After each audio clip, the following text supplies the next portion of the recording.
الرحمن الرحيم maanta saaka 2 saac oo ay tahay Febraayo 11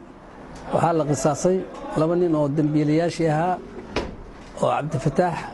Cabdiraxmaan Warsame iyo Cabdishakuur Maxamed Dige baa la qisaasay maanta aad iyo aad baan anaan qisaastay waan ku faraxsanahay ninkii saddexaad maadaama saddex nin oo xukumanay ayeen dilka maanta lagu wada furiyay maxaa dib u dhigay ninkii saddexaad waxa dib u dhigay 10 cisho dib loo dhigay waana dambiilo ahaa codsi baa jiray xagga maartay dadka iyo annaka waana 10 waana la hubinayaa 10 cisho codsiga waxa wada dhibay aniga iyo dad iyaga ka tirsan baa wada dhibnay in la hubiyo ninkaas nimankii caasho dilay waa wada qaanay daris baan ahayn waan wada hadalnay xataa waa iscafinay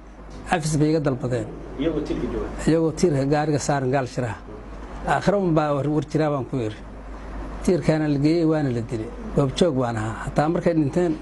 لونتا يجعنت وقتات ساستا أنا قافشني أولده وهاي ترفيش هذا اللي يري ترين كي قاعد ياد بفعين هاي سمالوين نوام مهدين هيا تتكيدن بجاز كله عاشي اللي أساسا كجلي وقال توكتي لونين للنوادم بيا وطبعا عشاء أيوة حيرنانية كيس كان حلقة برانية 10 حوق لي قبلها الصوماليين وبدباد هيان وانا نعي كيس كان وانا البدباد هيا ومد الصوماليين وهو شيء هيا قد